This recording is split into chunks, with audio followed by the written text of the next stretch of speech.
Okay, well, we're coming up on 5 minutes after, so I guess we'll get started here. Thanks for coming out today. We're going to talk a little bit about technology, a little bit about life at home, a little bit about ourselves, and hopefully find it useful for everybody. My name is Joe Esposito. I'm a husband first, caregiver second, engineer third, and I consider myself a hacker too, in the good sense of the word. We want to talk today, and well, I guess I'm going to start by saying thank you to a few people. Thank my wife, Nora, who's out here in the front row, for letting me talk about ourselves, putting up with me. My family and her family, especially my mother-in-law, who backs me up quite a bit and lets me do my job when I need help and is always there for me. Finally, my company. I'm a remote employee for a company called Rackspace Hosting, and they are super supportive. I've been there for about 5 years now, and they mentioned it early on during the keynote about telling your employer. I went in there interviewing for a remote job knowing I was a caregiver and told them that too. And ever since then, they've been super supportive. My teams, my managers, and senior leadership as well. They also give us 3 volunteer days a year, which we're using here. So it's been great. A quick outline of what we're going to talk about today. We're going to talk about technology in the home and for us as caregivers. So we're going to start by talking a little bit selfishly about caregiving and tools that I use for myself. And then we're going to talk about the transitions of HD, starting with early onset, some of the tricks that we've used over the years, into the middle stages where we are today, and some of the stuff that allows Nora to have some freedom around the house while me being able to stay in my office and focus, but get out as soon as I need to. And then we're gonna put on a little bit of future looking at some advanced stuff that, frankly, we're not using yet, and it's kind of where I'm heading next as far as my research and my thinking. Yeah, I'm supposed to start here, I think. Oops. Yeah, and we're going to talk about some products today. I'm not endorsing anything in particular, and I'm not being compensated for any of those products. So these are kind of the base assumptions that I'm starting with here today. One is that paid help is expensive. We all know that is a big line item on our budgets if we have a caregiver in the house. And my goal has been to avoid that. A, to give us some freedom and some independence, but B, also to keep some money in the bank. So a lot of these tools are being implemented to extend the amount of time that we're not, until we need paid help in the house. Smartphones are becoming ubiquitous. That's another big piece of what I'm talking about today, is centering around the smartphone, because most of us have one already.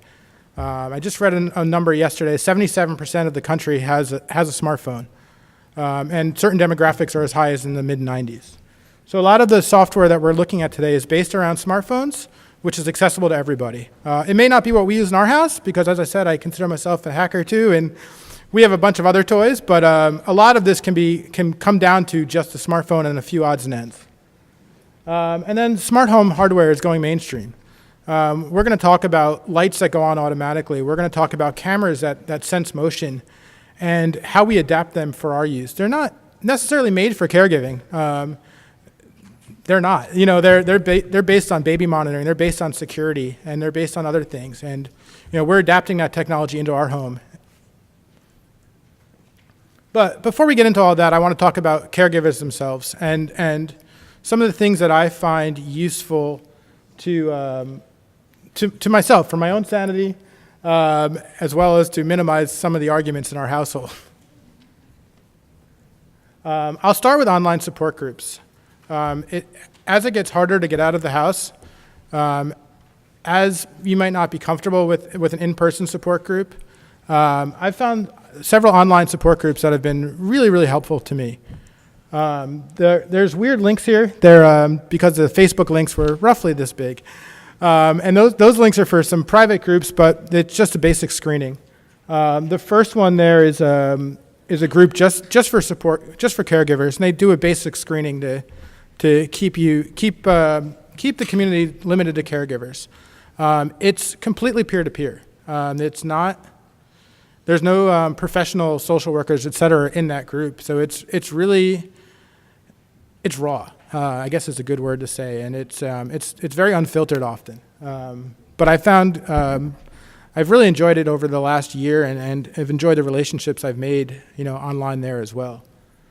And there's also, of course, the HDSA online support group, which is more of an official channel, I guess you could say, where they're not sponsored, but facilitated by social workers. And there's other ways to get help. Through your insurance company, there's often a phone line for support, and you can get access to other services through them. This is another big one, is journaling software or notebook or whatever works for you. I'm a big fan of the software, and it helps keeping me from putting everything onto social media, which I find is a big release for me, is just sharing, letting people know what's going on with us, letting them see what our lives look like, but then stepping back and just writing for myself. And we share, I share with the software, I share photos and travel logs and just the day-to-day caregiving.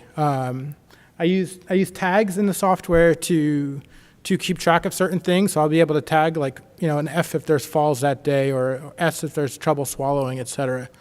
And be able to see trends and look back at it. We're not super consistent with going to our center of excellence, but the idea is that I'll be able to share that as well with our neurologists and our physical therapists, et cetera.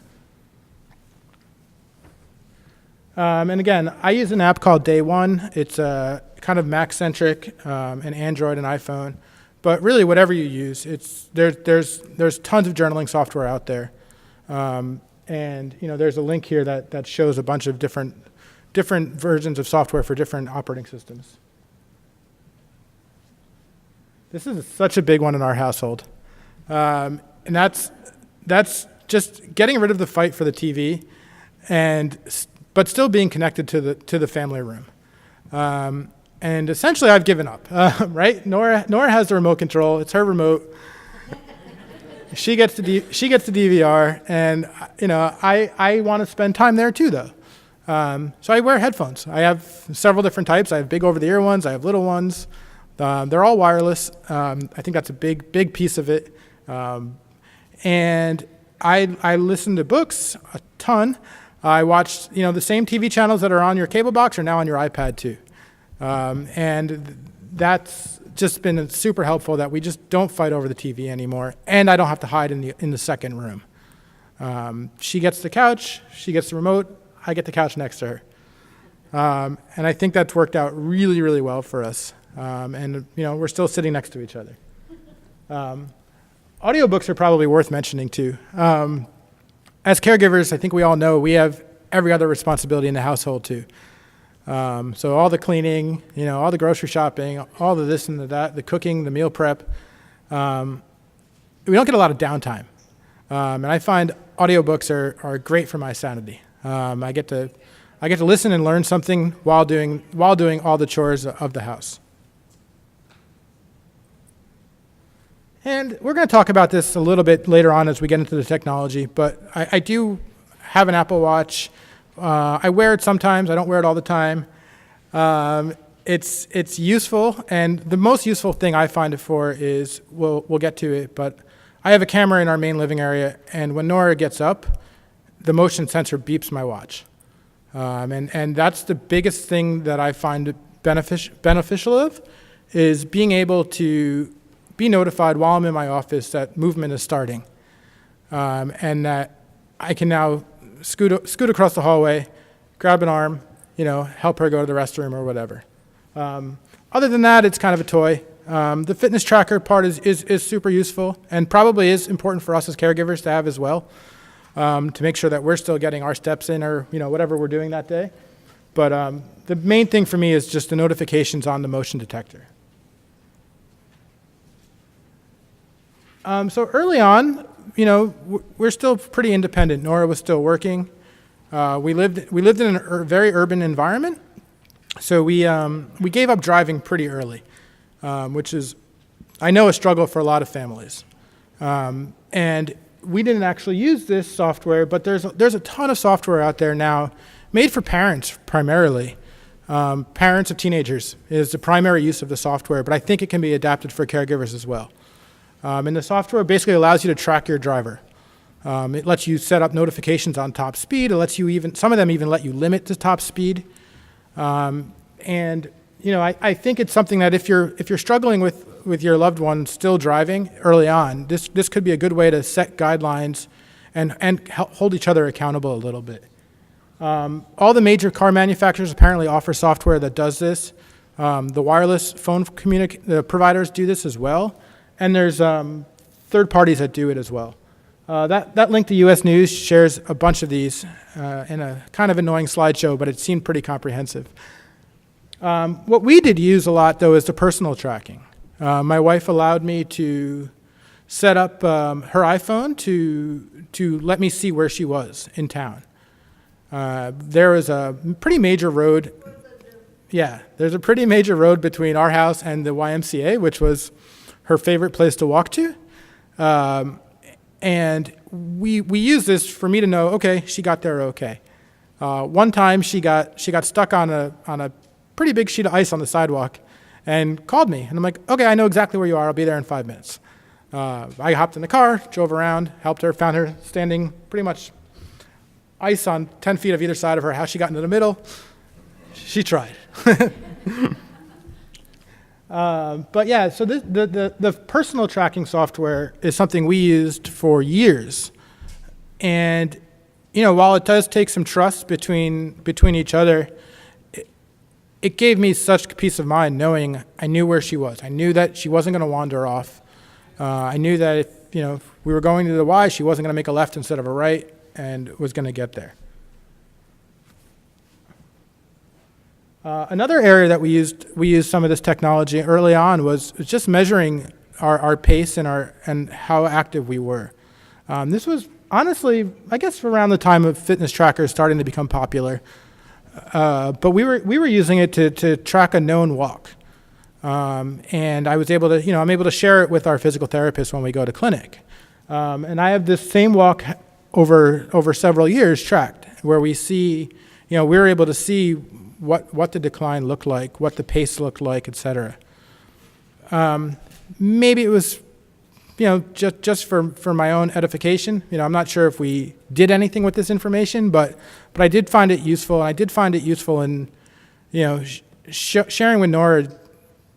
Proving it isn't the right word, but showing that our pace is changing drastically, and using that in some of the conversations as we progress through our path here. Early on, we used calendars too quite a bit. On our phones, we had a shared calendar we use Google Calendar, but every provider offers something similar. And she was able to, because she stopped driving so early, I had to be aware of every doctor's appointment, even at the time where I was just dropping her off, and getting a cup of coffee or whatever. But I had to know that I had to schedule my time around that, and having her, allow us to do that shared calendar made that possible. At this point, I was still working a day job, so it wasn't so much for my employer. But today, I actually share my caregiving calendar with my coworkers.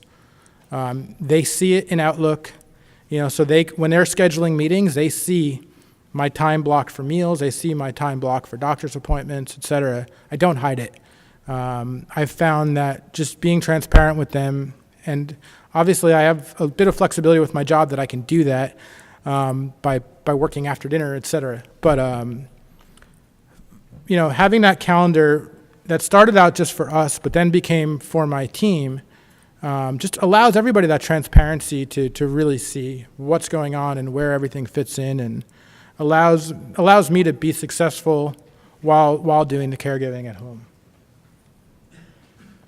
Okay, now we're going to get into the technology stuff, and I think why we're all here. I'm going to talk a lot on this one slide, so we'll see how we do here. I have several different pieces of technology that we're going to talk about. I have sensors for motion and sound and video, as well as different ways of interacting in the home. My mother-in-law actually uses just a regular baby monitor for Nora's bedroom at her house. And, it's 2 pieces, radio controlled, not smart at all. But it lets her hear, what's going on upstairs. So she knows when Nora's waking up and, can come offer assistance, et cetera, ready to get the stair lift going in the morning, et cetera, when I'm not there. It also needs to be unplugged on both sides, we found out. Because when I flew in last time we were down there at 2 a.m. and I unplugged it because I found it a little weird that my mother-in-law hearing us in the bedroom. But I unplugged it, and it turns out that it beeps downstairs at 2 a.m. So you got to coordinate that a little bit.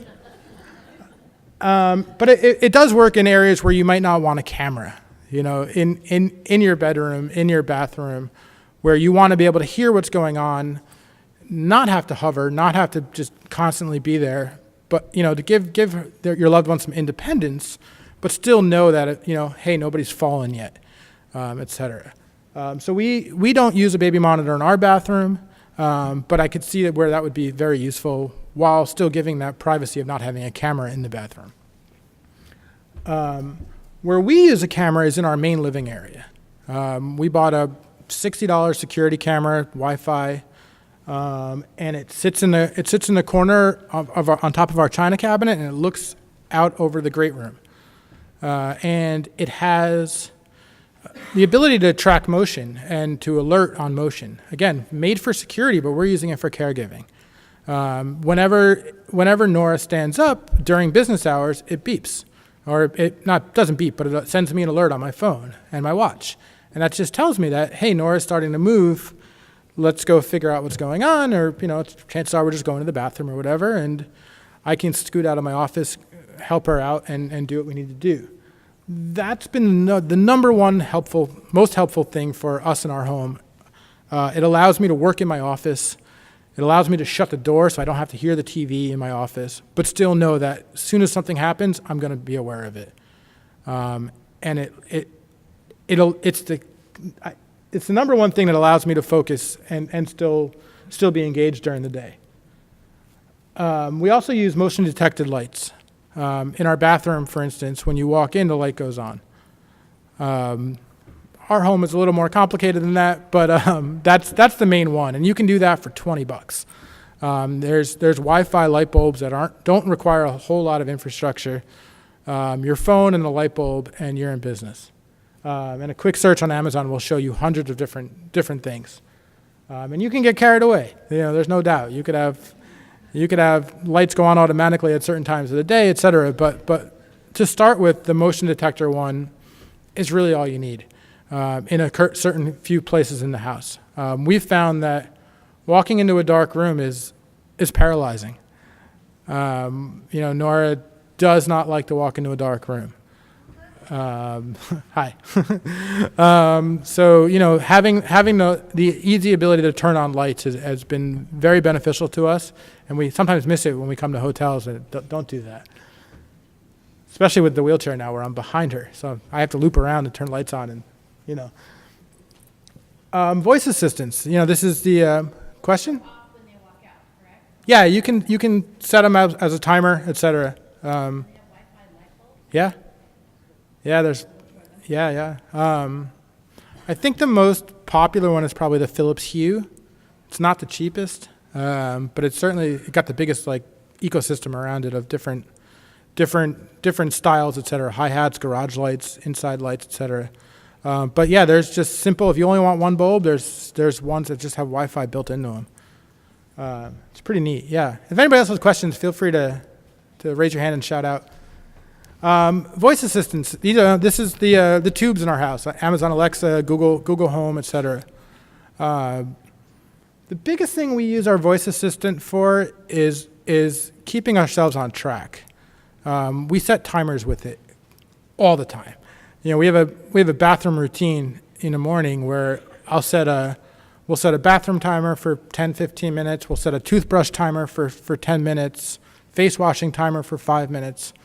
We'll set these timers up on top of each other, so that Nora can do her thing, I can walk away, but she'll stay on track. If not, we've found ourselves in there for 45 minutes just brushing our teeth. So we try to keep it without being too annoying, but help us stay on track, especially on days where we have something to do.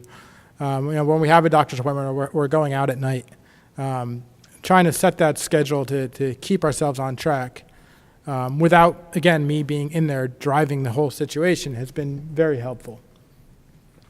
And finally, this is an area that we're just starting to look at is help me buttons, which are essentially going to be similar to the motion detector, but manually triggered. And my idea is that I'll have one on the couch, one next to the bathroom, one next to the bed, that she can just push it and send me that same notification, mainly to avoid yelling through the house.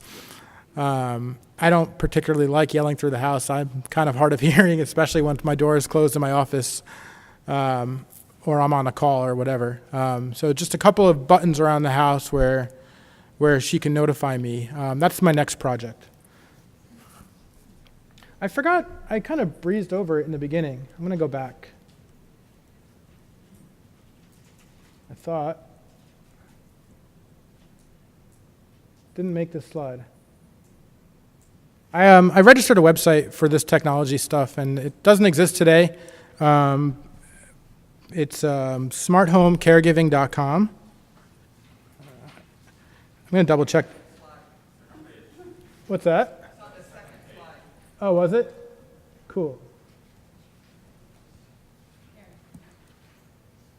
No. There it is. Yeah, okay, cool. That website does not exist today. It's bought. It currently just shows you a password. Eventually there's going to be a website there, hopefully this summer. I ran out of time during this prep work here. But I do plan on doing like blog posts about each individual piece of technology that we're using and kind of expand on it more, show reviews, etc. Can we give you our email and you can let us know when that's going to happen? Sure, yeah. Or send me an email. My email's on the first page. Absolutely. Cool. So yeah, that's question. So you have all these devices that alert your watch. They'll alert phones as well? Yeah. The way the watch works is it's just an extension of your phone notification. So as I said, it's kind of an extra piece, and I tend to like wearing real watches, so I don't even wear it all that often. And every single one of these, there's Apple ones, there's Android ones. I'm not going to sit here and make recommendations on Android stuff because I haven't really used it day in and day out. I bought a tablet to play with, but it never really got anywhere. Cool. So the next thing I'm going to do is talk a little bit about communication. We find it very hard to talk to Nora on the phone. And we've used several different pieces of technology to keep her talking with our family, keep talking with me when I'm traveling on business, etc. There's really two different areas that we use. We use speakerphones almost exclusively. It keeps the microphone further away from her mouth, so when voice changes and volume changes, it kind of balances it out a little bit more. When she's talking to her mom, I'm often next to her anyway now, and having a speakerphone allows me to help as well. We actually do most of our talking to her mom now in the car. We'll do a 20-minute drive and we'll talk to her mom, and that also helps us because we're sitting in one place. So the microphone is fixed, we're not moving around, we're not trying to do two things at once. Well, maybe I am with the driving, but that really does seem to help, to sit in one place, focus, use a speakerphone. When Nora talks to her mom by herself, she does it on video chat. Again, she's sitting in one spot. She's sitting, in my desk chair, and she's using, FaceTime or Skype, or which we use FaceTime, but there's tons of different things out there that she's talking to her mom, who's also sitting in one spot, so she's focusing as well. And they can see each other. And, not only, see mouths moving, etc., and get that extra sense as well as just listening. Plus, we get to talk to my niece and nephew on FaceTime, right? And then finally, there's me talking to Nora, and this is another way that we use Amazon's Alexa. And again, another way that took a little getting used to from a privacy standpoint, but one that we've accepted and it's in use in our home.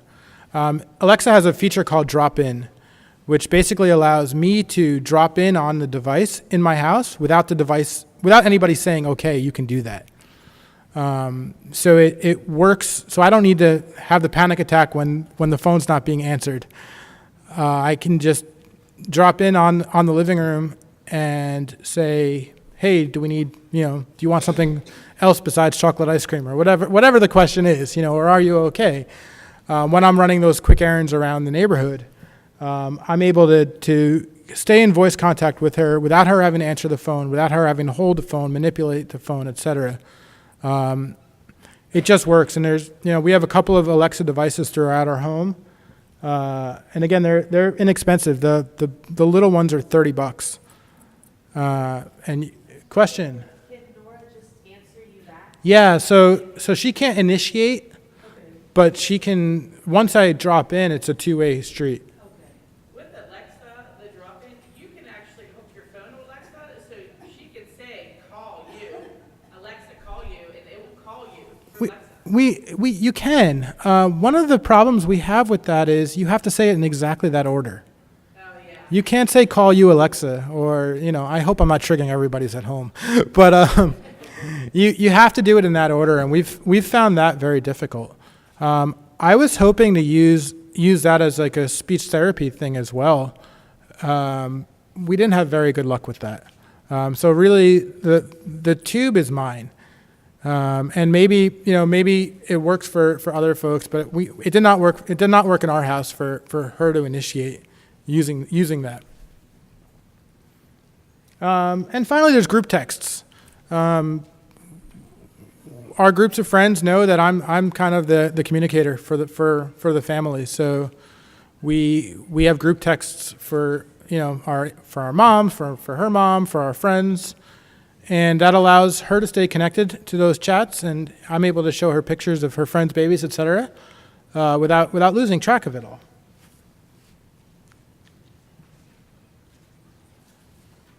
Some other things that we do, meal planning.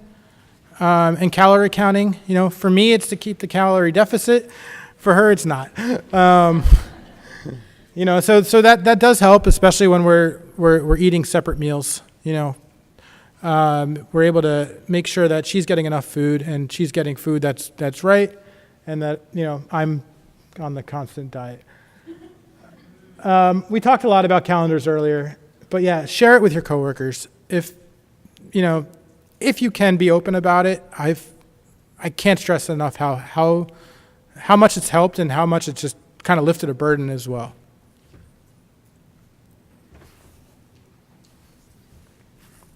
Kind of flew through this. This is the big ones for late stages. Actually, this is kind of in between, and I didn't make the slides, but for somewhere in there is taking photos of your loved ones. These phones today, if you just hold the trigger button to take a picture, it'll take pictures until you let go. And you want to get a smile out of somebody. That's how I do it. We'll sit there and we'll take 20 pictures of a selfie, and then we'll pick the one that works. So we don't get the hand in front of the face. We get the smile instead that everybody wants to see. Later stages is they kind of alluded to it earlier on with the yes, no question mark. Index cards. There's also, for our loved ones to ask for things specifically. And the software called Aac Software, it's made for folks who don't have speech. And it allows them through pictures to communicate via an application verbalizing those thoughts.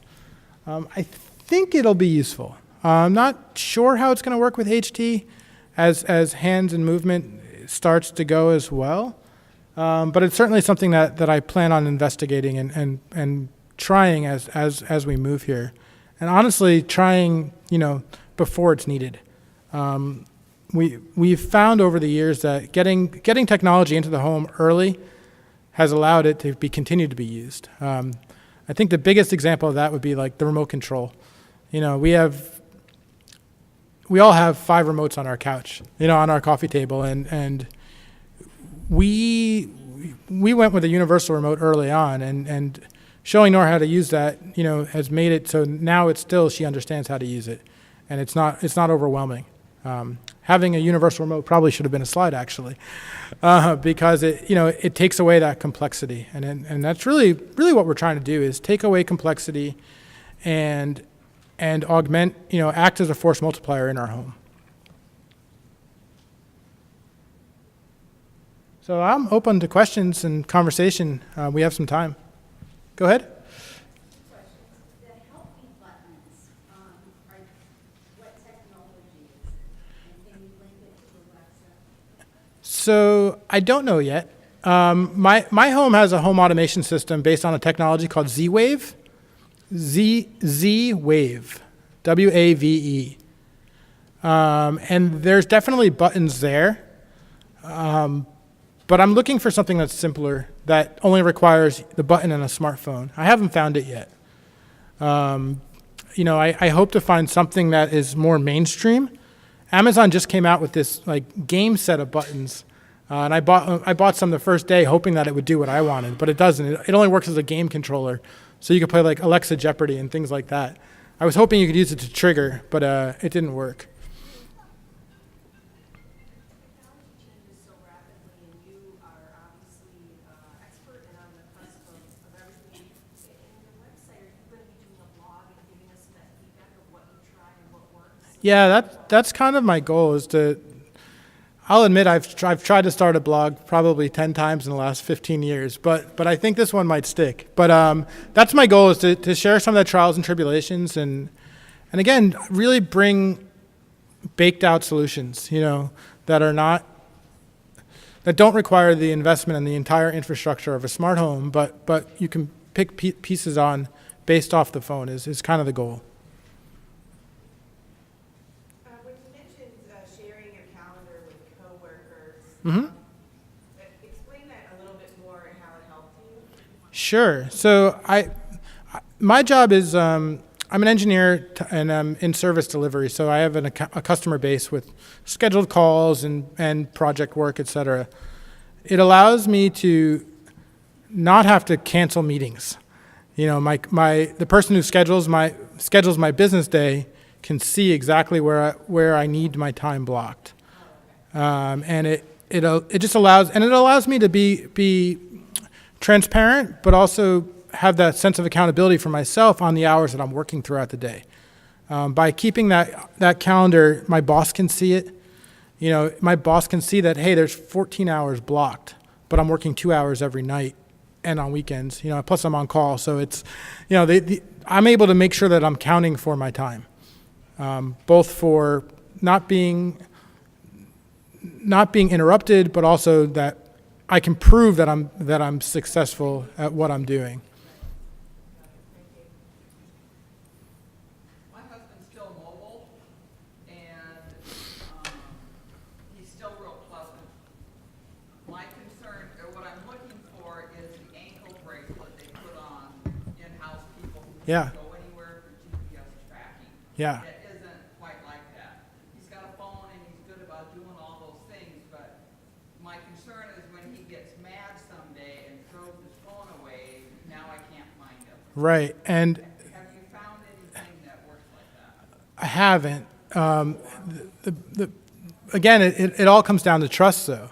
You have to, without going to a bracelet type of technology, the other ones require that trust of somebody not throwing the phone away.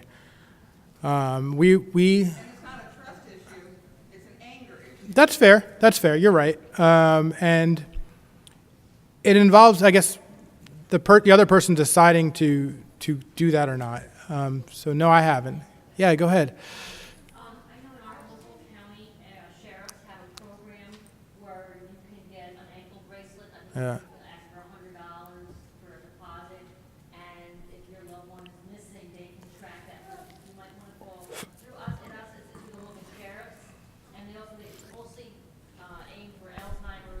Yeah. And I told them that we could do Huntington's patients too, they said yes. So there might be something local to the police department. It's something you can't take off. Yeah, it's an ankle bracelet, yeah. Oh, I thought you were trying to avoid an ankle bracelet. Sorry, I misunderstood that. No, I want something like that. Yeah. That doesn't cost $100 a month. No, it's like $100 for a deposit on the equipment. It was pretty reasonable. I've seen online where you have these little, basically like diamond shaped or round shaped, and you can sew on clothes or sew, you know. Oh, they're like the XY or X.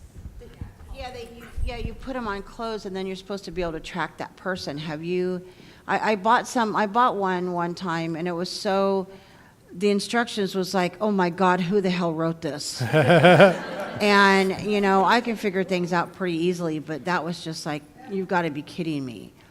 And so I threw them away. And, but I've seen other ones and I haven't wanted to get into them. Do you know anything about those so that you could do that? I know that we've used like the Tile brand trackers. The one time I lost my keys in my in-laws' house for 3 days, it didn't work. So we were really helped. You know, we found the phone worked really well for us. We never had an issue of her not leaving with her phone. Now maybe that's a generational thing. You know, we still wanted to be on social media and texting, et cetera. So maybe that helped. But yeah, we haven't used those for outside of the home. And Tile specifically requires being close to your phone. The way it works, it's sending up to Tile when it has an internet connection from your phone. So it's not a standalone device, but I'm sure there's other things out there that are, whether it's for pet tracking or, again, for tracking our loved ones. I think our microphone is coming to you. So Michelle just is in the very early age stages, but we've started putting smart stuff in our house, and the few things that we found so far are very helpful is we got the newest iPhone watch my wife uses and what we both do. The one with the cell phone. The one with the cell phone. Yeah. We live in a rural area. Michelle likes to go walking and doesn't want to carry her water and her phone. Yeah. But now she's got and it's a full phone. Yeah. It doesn't need a real phone. It can make phone calls, receive calls. And it gives me the peace of mind that it's got the GPS tracker. Yeah. So it's expensive, I warn you, but I really like that. We put a smart deadbolt on the house. Yeah, we have one. When my wife gets near the house, it automatically unlocks. She doesn't have to find the keys, put it in the lock. I forgot to mention that. We have that as well. And when I have groceries on this hand, Nora on this hand, or now the wheelchair, just push it right through. We actually went a step forward. We live in a condo, so our deadbolt is an interior door. I actually took apart the bottom latch too. Okay. So you don't have to twist it at all now. The deadbolt opens and we can just kick the door open. Yeah, it is. You're right. And this was a plus and a minus. The thermostats we went smart there too. Yeah. And they're more complicated. If Michelle actually wants to go and use it, it's more computerized and versus just the simple dial. Yeah.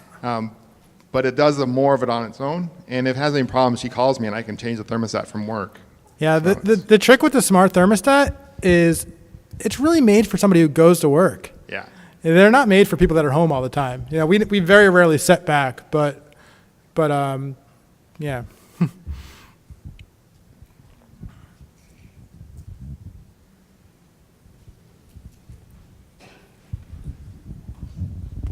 I have a question about the calendar. How does your wife keep up with a calendar? With the Alexa? No, today she doesn't. Today it's my calendar, and I'm making all the doctor's appointments. I'm making all the phone calls. So, you know, today it's my calendar and my coworker's calendar. Okay. Before, and you know, 5-6 years ago, there wasn't an Alexa, so she had her calendar on her phone, and I had a calendar on my phone, and it was the same calendar. Because he likes to know what's going on, what's Yeah. the plan for the rest of the week. Yeah.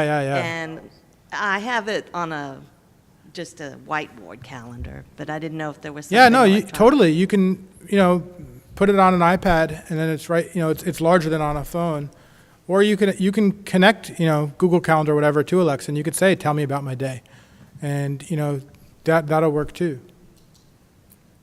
What I do is I set, I was thinking like I set the calendar for the week, so on that Sunday, I got a calendar appointment to set my calendar for the week. And I go through it and I schedule everything with the calendar so I can see what I'm doing for that week. And so it's a set time, and that helps me kind of get my framework for the week.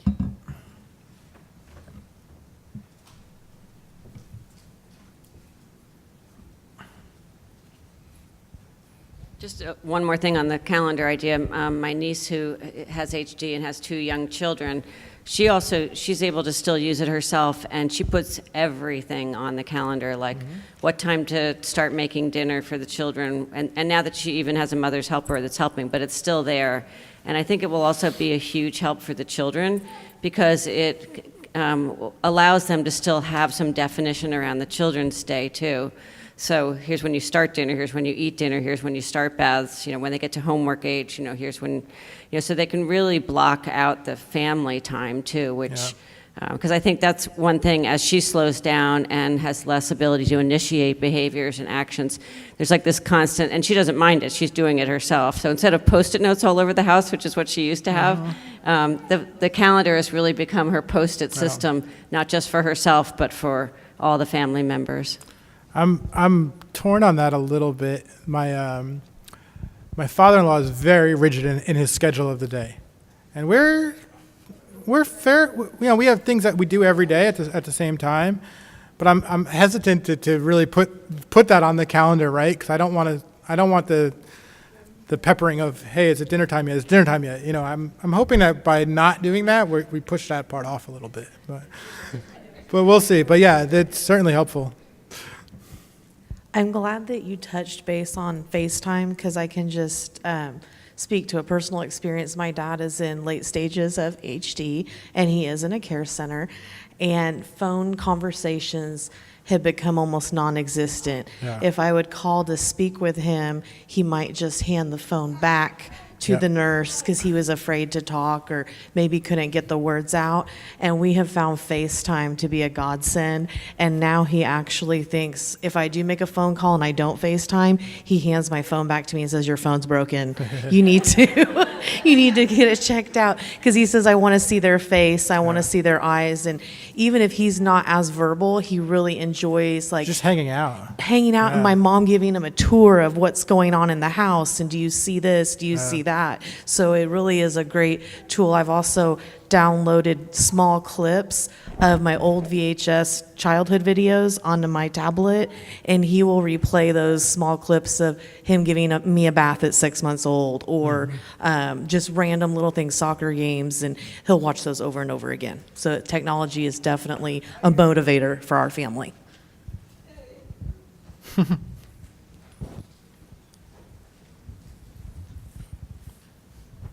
Starting next week, we're going to be working with our speech pathologist on putting together that assistive device. So he's going to be recording the words and phrases and all those things.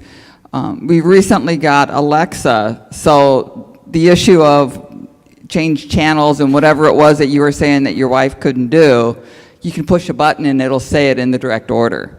And it'll drive, so you'll use the tablet to drive Alexa. Right. Oh, that's neat. Well, and at this point he can still talk, but he is having trouble being clear and remembering you have to say Alexa and get the lights to go before you talk. And Right. So you'll use a device to actually. That's really interesting.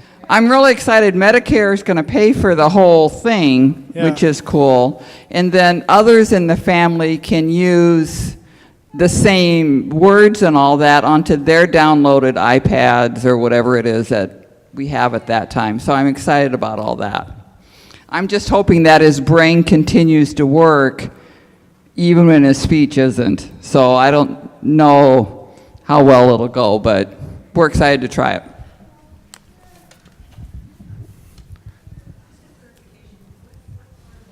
Is she talking about? Is it a new? I think Is it a new feature of Alexa? I think what she's talking about is she'll have Alexa as a remote control or Alexa to do whatever, and instead of having to actually talk to it, she'll use the AAC device to talk to it by pushing just one button. It'll then go to speech. So kind of acting it as a bridge, essentially, to the voice assistant. It's interesting. Yeah, I would think so, yeah.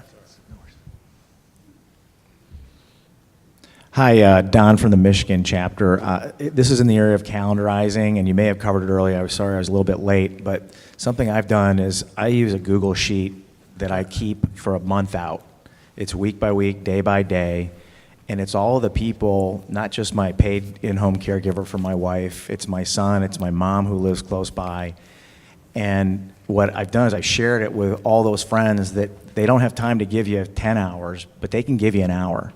And I've got about 30 people on this, and That's a right great now idea. I populated it for, I'm out here, she's back there, she's going to dinner tonight, I know where she's going, I know who she's with, so that every hour while I'm gone is populated. And it's a little bit of duplication of maintaining a calendar, but people make entries, or they'll call me and I'll make an entry. I know where my kid is, I think. But I know that my wife is going to be taken care of by paid and by friends who have that hour to give, and sometimes just that hour is enough to make me not have to sit That's and worry. a great I can focus idea. on this. I think we'd all admit that it's hard to ask for help. And by doing that, you kind of, everybody wants to help. You know, I hear it all the time. And you've kind of made it so that it's self-service, right? You don't have to ask, hey, I need to go to Home Depot. Can you give me an hour? You know, hey, there's an hour here. I can go to Home Depot. Yeah, That's great. Bill said it in the morning session.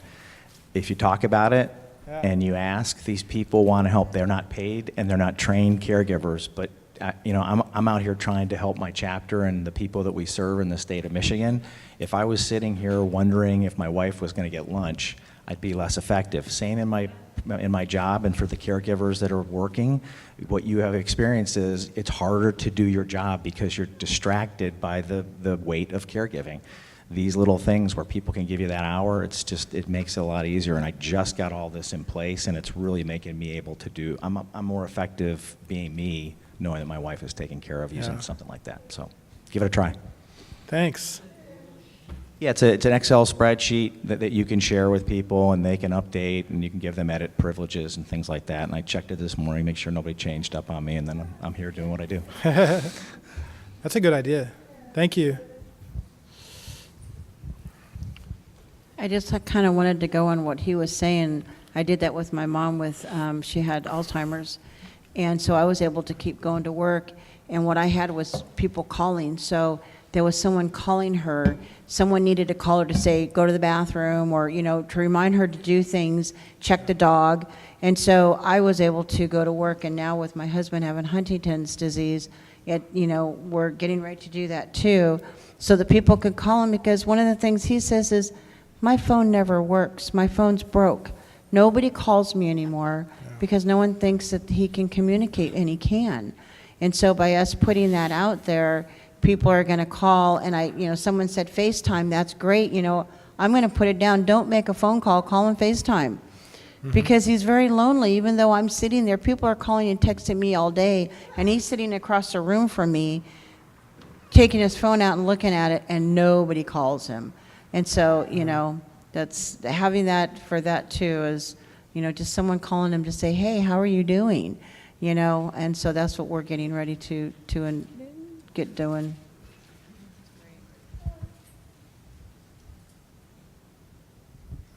I just wanted to add to the AAC device. When I was a caregiver for my mother-in-law, she was nonverbal for the last 2 years, and I've since become a speech-language pathologist. And I hope to remedy one day about not having enough research, because I really want to do some research of someone starting with it very early, learning the technology, learning how to use that as an assistive communication device. You don't have to be nonverbal to use AAC.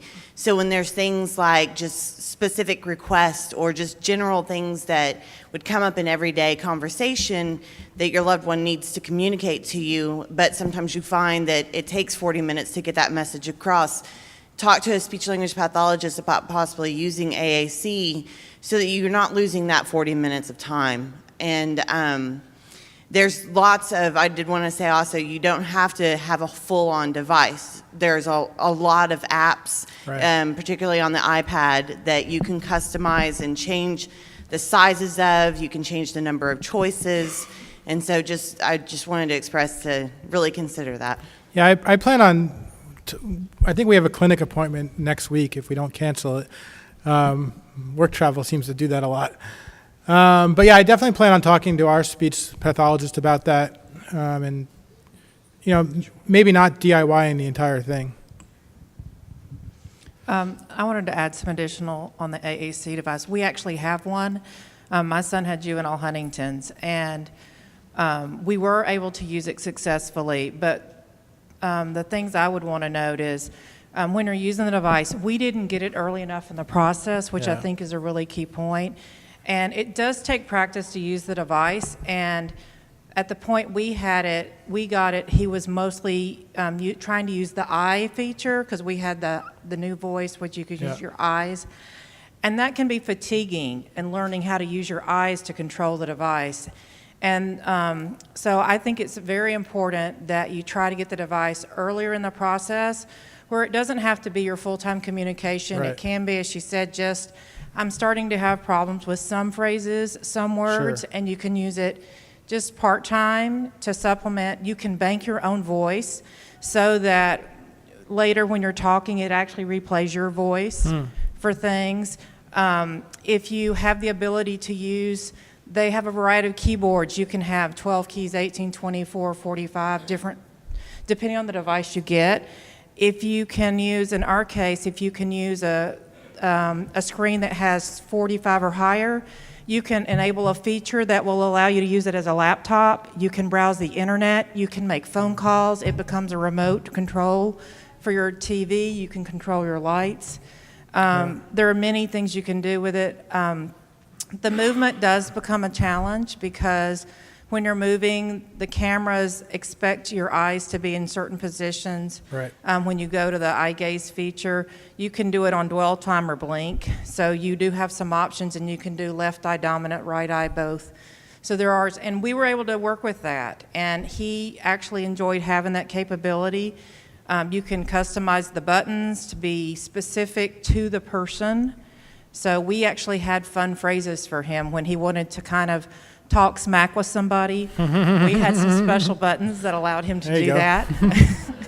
And that always added. And we also had buttons that he could use and just hit one button, and it could introduce himself to someone and say, hello, my name is Jacob. I have juvenile Huntington's. And just tell him stuff. And so you don't have to do a lot of clicks, but you can pre-program things that you may need to typically say. So I think it does have some merit, but I think it's really critical that you try to get the technology earlier because the touch features are really good and really easy to use. But once you get to the phase where you need to transition with your eyes, you do need some time to practice with that and get conditioned to using the eye features on that if you have a device that offers that.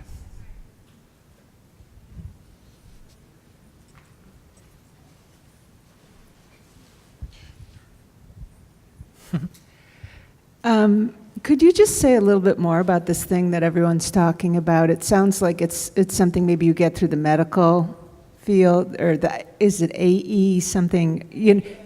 Yeah.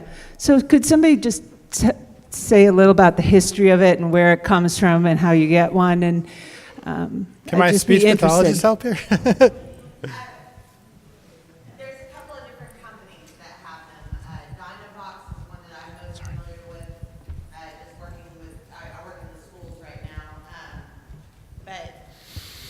Dynavox, it's DYNOVOX.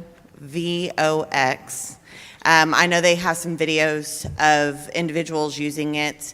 If you go to YouTube and you can look up like AAC with ALS, you'll get to see a lot of like the eye tracking devices that she was talking about. And a lot of them have come a long way. And if eye tracking doesn't work, there's also an option of a switch, like a button, where what it will do is you'll have maybe 16 different options on a screen. And so kind of like a cursor, or just the box itself will light up, and it'll go through those different options. And when it comes up to, you can change the speed on it, when it comes up to what they want to say, they can hit that switch. And so there's just a lot of customization that can be done to really make the devices work for you. And a lot of the companies, if you buy the device itself, not the apps, a lot of them will have consultants that can come out and really help you customize it. If you get the apps, there's not as much of that support, but it's like buying something for $300 as opposed to like $5,000 to $6,000. Yeah. So, but that's one company that just comes to mind. But if you go on YouTube and just look at AAC device usage, it'll give you a lot of video examples of that. Thank you. You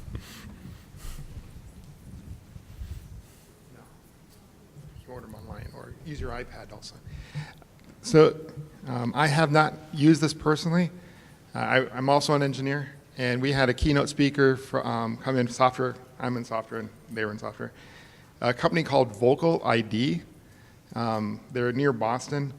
They will record your voice now so that when you need to use the devices, you can use your own voice. That's neat. And if you've already lost your voice, they will synthesize one for you based on your age, your geography. So if you're in Boston like myself and you don't know what R's are, they'll take the R's away, right? So if you are in this world or think you're going to get in this world, they'll bank your voice so that later you can still use your own voice, or they'll create one like you. They also request volunteers to just go in and go through the vocabulary with them, because then they can get more and more geographical representations and more age and gender and that kind of thing. What's it called? So, Vocal ID. ID? Yeah. Can you spell that? VOCALID. Now, it is a for-profit company. I'm not, and I don't work for them, but.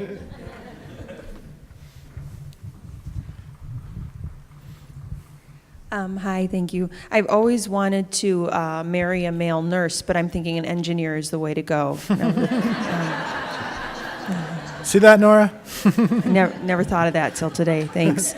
So as a social worker working with about 90 families with patients with HD and then families affected, loneliness and boredom is a huge issue. And we're starting at Northwestern telemedicine, so I can do groups.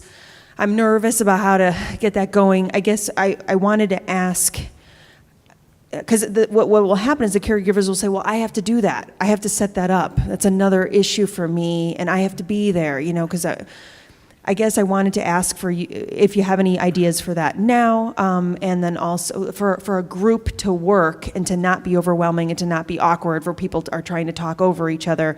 And then if on your blog, which I'm going to email you if you don't do, if you could keep updating and thinking about that need out there, because I would love to be able to host online support where people could see each other and connect the community. So I think the corporate world today is really driving online video. There's so many different software vendors out there now that are doing it. My company uses a product called Zoom, and it puts my team is 75% remote, I think, at this point, and that's how we have all of our meetings. And yeah, you have to push the button to start it, and I don't have an answer to that. When my wife FaceTimes, I set it up. And sometimes I have to remote into my mother-in-law's computer to help her fix her computer before we can FaceTime. But all the groundwork is in place already. Those three people that I'm tech support for, nobody else. We're able to do that. But yeah, for sure. I'm glad I finished early. I learned some things here.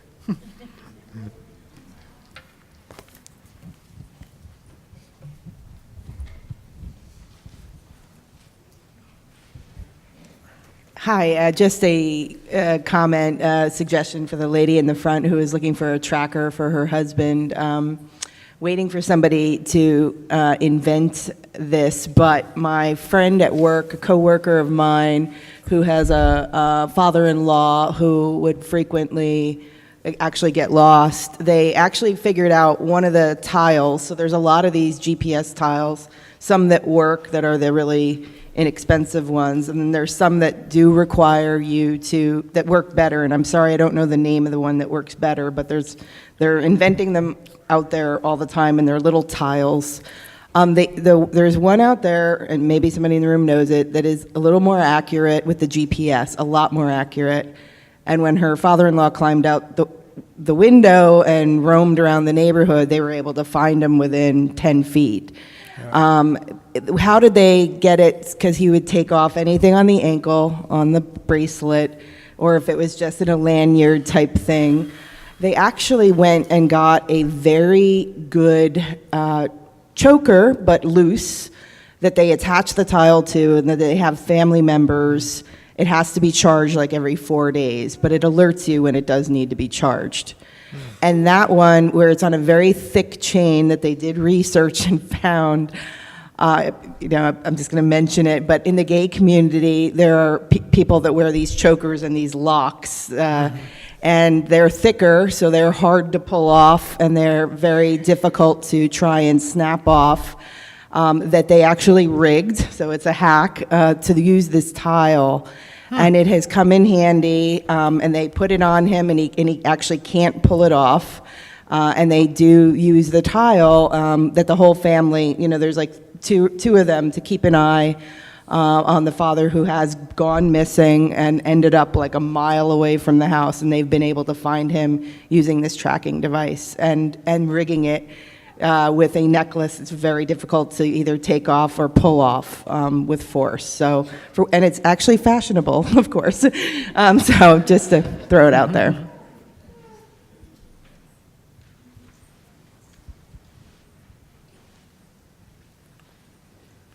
Cool. Well, thanks, everybody.